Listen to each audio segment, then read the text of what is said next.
Hello my friends, welcome to my YouTube channel industrial power in the world. दोस्तों, हमारा एक topic हो चुका है जो कि कई टॉपिक चल रहे हैं ऑडिट के ऊपर। तो प्रोडक्ट ऑडिट के ऊपर एक टॉपिक हो चुका है। अब हमारा नेक्स्ट टॉपिक है आज का, प्रोडक्ट ऑडिट में होने के बाद कस्टमर किस हिसाब से रिपोर्ट बनाता है और क्या-क्या एविडेंस वो मांगता है और रिपोर्ट कैसे बनती है, इस चीज के बारे में आज आपको मैं दोस्तों बताऊंगा। किस टाइप से रिपोर्ट बनाया जाता है, उसमें क्या-क्या एक्शन प्लान भरे जाते हैं, ये चीज आपको है ना बताई जाएगी दोस्तों।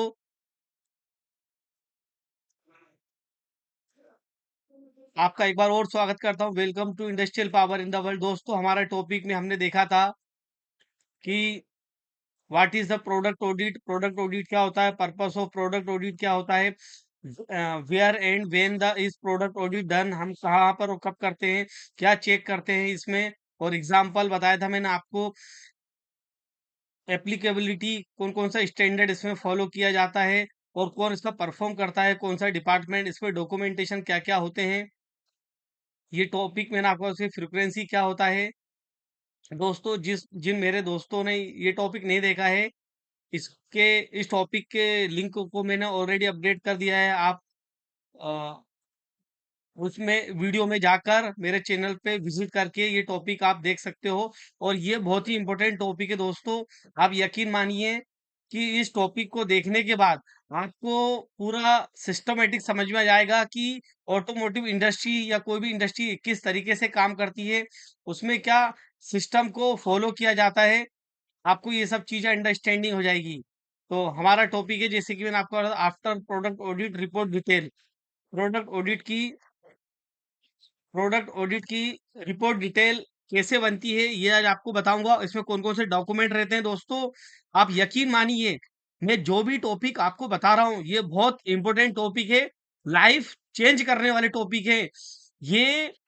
कंपनियों में प्रैक्टिकली तौर पे जो काम किया जाता है उसके आधार पर ये रिपोर्ट बनाई गई है। ये मेरा खुद का एक्सपीरियंस है, नॉलेज है। आप कॉपी और पेन लेके बैठिए, कॉपी और पेन लेके बैठिए, उसके ऊपर स्टेप बाय स्टेप मेरा वीडियो कंटिन्यू आप देखिए। इसमें बहुत ही ज्यादा जानकारी मिल रही है आपको दोस्तों, आप यकीन मानिए।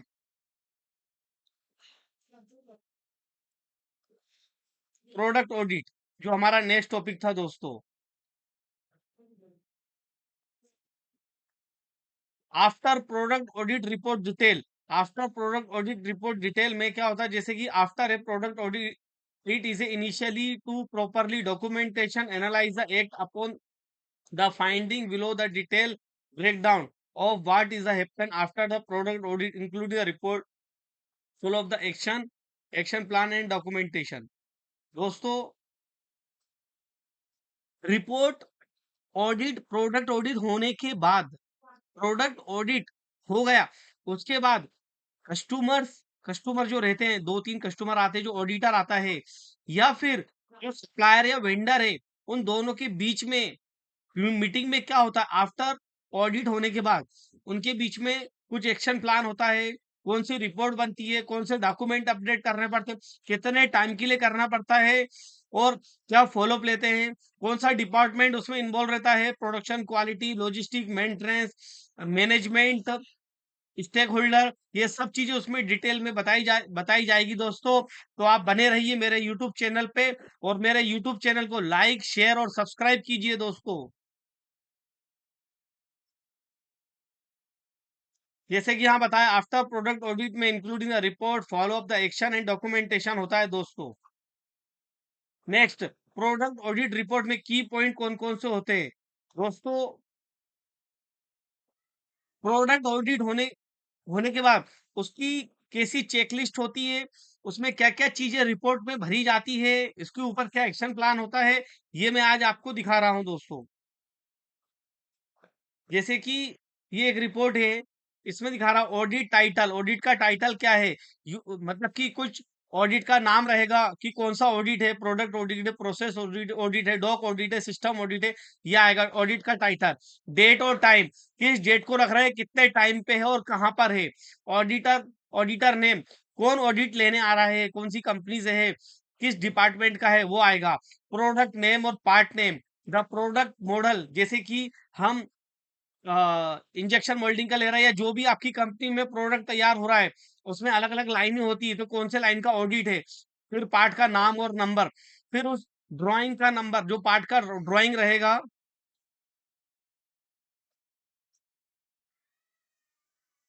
जो पार्ट का नंबर रहेगा, ड्राइंग का रिवीजन नंबर रहेगा, वो कौन सी लोकेशन पे हो रहा है और कौन सी लाइन पे हो रहा है, और ऑडिटी, ऑडिटर तो ले रहा, ऑडिटी कौन रिस्पॉन्सिबल है, किस किस को मेल करके भेजा है कि दोस्तों ये ऑडिट का रिस्पॉन्सिबल बंदा वो रहेगा, ऑडिटर के साथ कौन सा बंदा आएगा ऑडिट फेस करने के लिए, और कौन कौन से डिपार्टमेंट का उसमें इन्वॉल्वमेंट रहेगा, ये सब चीजें उसमें एक चेकलिस्ट जो होती है उसमें एक फॉर्मेट रहता है, वो फॉर्मेट में भरा जाता है दोस्तों।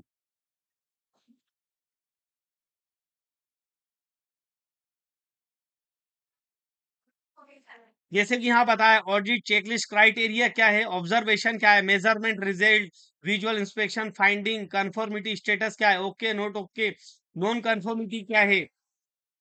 फोटो क्या, एविडेंस क्या है, if any evidence, overview audit result,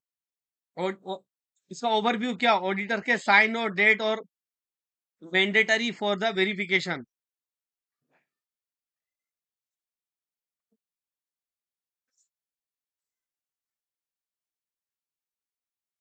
if non conformity are found, यदि हम कोई non conformity defect find out करते हैं, दोस्तों यदि आपके कंपनी में ऑडिट के दौरान पर कोई एनजी मिलता है, नॉन कन्फर्म नोट गुड मिलता है, तो मिलता है नॉन कंफर्मिटी, तो उसमें क्या सीवियरिटी है, क्या एक्शन है, क्या प्लान करना है, ये सब चीज उसमें डिटेल आती है, उसका कितना सीवियरिटी है और कितने टाइम तक उसको अपडेट करना पड़ेगा, उसकी कितनी टाइमलाइन है, ये सब चीजें उसमें चेक शीट में डिफाइन होती है। ये सब चीजें क्राइटेरिया आता है, और उसके ऊपर क्या एक्शन लिया जाएगा, क्या करेक्टिव एक्शन लिया जाएगा, क्या प्रिवेंटिव एक्शन लिया जाएगा, वो कौन से डिपार्टमेंट के रिलेटेड है, और उसमें जो इमीडिएटली एक्शन क्या लिया गया है, और आगे कितने टाइम में उसका परमानेंटिव एक्शन लिया, करेक्टिव एक्शन, प्रिवेंटिव एक्शन, उसका आगे डिफेक्टेड नहीं जाना चाहिए, ये पूरा रिपोर्ट कस्टमर ऑडिट और ऑडिटी उनके सामने, और कुछ मैनेजमेंट या जो उससे रिलेटेड रहता है उनका डॉक्यूमेंटेशन उनके साथ में किया जाता है एक कॉन्फ्रेंस रूम में, कि उसमें बताया जाता है कि भाई किस तरीके से प्रोडक्ट में आगे इशू नहीं आना चाहिए, ये पूरा डॉक्यूमेंटेशन है दोस्तों। आप यूट्यूब चैनल पे बने रहिए, बहुत इंपॉर्टेंट टॉपिक चल रहा है, ये आपके लाइफ चेंजिंग करने वाला टॉपिक है दोस्तों। जैसे क्या बताया, issue non confirmation report, NCR बोलते हैं उसको, नॉन कंफर्मेशन रिपोर्ट, दोस्तों ये इंटरव्यू में भी पूछा जा सकता है कि एनसीआर का फुल फॉर्म क्या होता है, each defect is logged with, जैसे कि डिफेक्ट का टाइप क्या है, सिविरिटी क्या है, क्रिटिकल है, मेजर है, माइनर है, मतलब हम उसको कैटेगरी में डिसाइड डिफाइन करते हैं दोस्तों। यदि कोई ऑडिट कोई डिफेक्ट निकला है, तो उसका क्रिटिकल सिविरिटी कितनी है, मतलब क्रिटिकल है, माइनर है, या कोई ऐसा डिफेक्ट है जो कि कस्टमर की सेफ्टी के रिलेट आएगा, मान लो कि ब्रेक है और गाड़ी में ब्रेक नहीं लग रहा, ब्रेक का इशू आ गया है, तो ये भी आपको ध्यान रखना है कि ब्रेक लग रहा है और गाड़ी गाड़ी को अगर जाने दे, ब्रेक नहीं लग रहा है, तो वहां पर मेजर एक्सीडेंट, या एयर ब्रेक नहीं, एयर एयर बैग ओपन नहीं हो रहा है, या फिर हॉर्न नहीं बज रहा है, गाड़ी का इंजन की उसके अंदर नहीं आ रही है, तो ये जो फंक्शनली इशू है, ये इशू नहीं आना चाहिए। तो सीवियरिटी क्या है, सीवियरिटी का मतलब क्रैंक डिटेक्शन सिवियरिटी, ये एसओडी होता है, ये आपको मैं आगे बताऊंगा, आप मेरे को कमेंट कीजिए और दोस्तों बने रहिए चैनल पर। जैसे कि सिवियरिटी क्या है, इसके बाद लोकेशन ऑफ प्रोडक्ट, वो लोकेशन क्या था प्रोडक्ट का, फिर रेफरेंस स्पेक वॉयलेटेड, मतलब कि उसका रेफरेंस जो था स्पेक से बाहर था कि अंदर था, ये सब चीजें उसमें डिफाइन करते हैं दोस्तों। फिर ये next topic, root cause analysis, उसका रूट कॉज एनालिसिस क्या निकालना है, टूल उसमें रूट कॉज के लिए क्या क्या, जैसे वाई वाई एनालिसिस करना है, फिश बोन डायग्राम है, 5 बाय एनालिसिस है, फिश बोन डायग्राम है, वाई वाई एनालिसिस है। इसके बाद PFME, process failure mode effect analysis review, उसमें ये रिव्यू देखा जाता है। और दोस्तों इसमें एक इम्पोर्टेंट टॉपिक है इसमें, जैसे कि 7QC टूल से 7QC टूल में आपको ऑलरेडी टॉपिक चल रहा है, उसमें 7QC टूल का यूज़ किया जाता है रूट कॉज़ एनालिसिस करने के लिए, कि उसके ऊपर हम करेक्टिव एक्शन या टेम्परेरी एक्शन हम क्या ले सकते हैं, कि कस्टमर बोले कि नहीं भाई ठीक है, अभी आप पार्ट प्रोड्यूस कीजिए, आगे हमें है ना रिपोर्ट मिलेगा। तो इसके ऊपर क्या एक्शन प्लान कर रहे हैं वो होना चाहिए। इसके बाद जैसे कि आपको बताइए रूट कॉज़ एनालिसिस एंड कापा। दोस्तों रूट कॉज़ एनालिसिस के लिए जैसे कि आपको एक बार और बताओ, 5 व्हाय एनालिसिस करना है, fishbone diagram, why why analysis, PFME, ये रिव्यू पूरा देखा जाता है और 7QC टूल्स के द्वारा। नेक्स्ट टॉपिक दोस्तों, नेक्स्ट करेक्टिव एक्शन प्लान कापा। जैसे कि corrective action plan, immediately action क्या है, रूट कॉज क्या है, करेक्टिव एक्शन क्या लेना है, रिस्पॉन्सिबिलिटीज क्या है, टारगेट डेट क्या है, स्टेटस वेरिफिकेशन क्या है, ये आपको उसमें देखना है दोस्तों। जब भी कोई डिफेक्ट आया है, नॉन कंफर्मिटी मिला है, एनसीआर नॉन कंफर्मिटी रिपोर्ट मिला है, तो उसके ऊपर किस डिपार्टमेंट का रिस्पॉन्सिबिलिटी है, क्वालिटी में जो ऑडिटी है उसका क्या रिस्पॉन्सिबिलिटी है, ये डिफाइन किया जाता है। क्या रूट कॉज निकालना है, क्या वाइवा एनालिसिस करना है, इसके ऊपर कौन रिस्पॉन्सिबिलिटी रहेगा, कौन कस्टमर को मेल करेगा, और पर डे यदि मान लो कि कोई ऐसा ऐसा प्लान किया है कि भैया वेल्डिंग में या इंजेक्शन मोल्डिंग में या शीट मेटल में कोई इशू आ रहा है, तो उसका electrical test, mechanical test, chemical test या अलग अलग टेस्ट होते, तो वो टेस्ट की report per day customer per day मांग रहा है कि वीकली मांग रहा है कि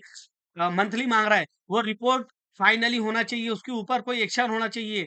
इसके बाद उसका अलग अलग रिव्यू किया जाता है कि उसको ऊपर क्या एक्शन लिया जा रहा है।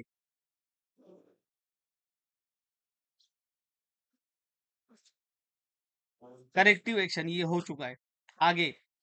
री ऑडिट, फॉलो अप, री इंस्पेक्शन अफेक्टेड पार्ट्स, अफेक्ट री इंस्पेक्शन करना है दोस्तों।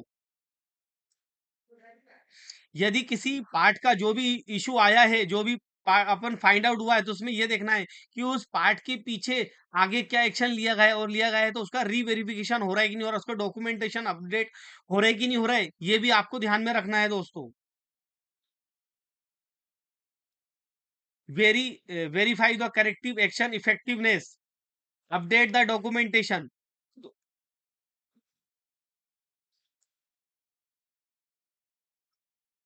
दोस्तों जो भी डॉक्यूमेंट ऑडिट के टाइम पे उसको दिखाए गए हैं, और जब डिफेक्ट का इशू आया है कि एनसीआर मिला है, नॉन कंफर्मिटी रिपोर्ट मिला है, तो उसमें जो भी डॉक्यूमेंट अपडेट कर रहे हैं उन सभी का डॉक्यूमेंटेशन होना चाहिए, एक बंच होना चाहिए, और कस्टमर को उस लाइन का पूरा डेटा मेल करके, और कस्टमर जब री ऑडिट करेगा तो वो चीजें फाइंड आउट होना चाहिए कि क्या क्या चीज के कारण इशू आया है, वो सच में हुए कि नहीं हुए। तो कस्टमर, कोई कोई कस्टमर उसको 3 महीने ऑब्जर्वेशन करता है, कोई कस्टमर 6 मंथ, एज पर सीवियरिटी कि वो कितना डिफेक्ट हायर है। यदि ज्यादा है तो उसके ऊपर बहुत मेजर इशू होता है, मैनेजमेंट के ऊपर डिसीजन होता है कि क्या करना है। और यदि कोई बहुत सारे पार्ट मिले हैं एनसीआर में, तो उसमें ये भी देखा जाता है उन पार्ट के ऊपर क्या कितना डेविएशन मिलना है, और आगे डेविएशन के ऊपर क्या एक्शन प्लान किया गया है ये भी, और आगे वो पार्ट नहीं आना चाहिए, ये सब चीजें उसके अनुसार मिलता है दोस्तों।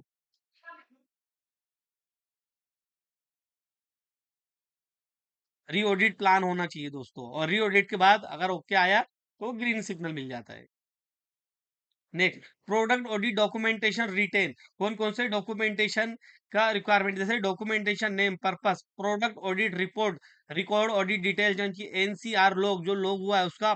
Warranty defect and across the multiple audit, corrective action report, action taken to fix problem,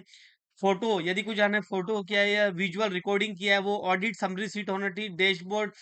fix, ये सब चीजें हमें डॉक्यूमेंटेशन में लगती है दोस्तों। तो दोस्तों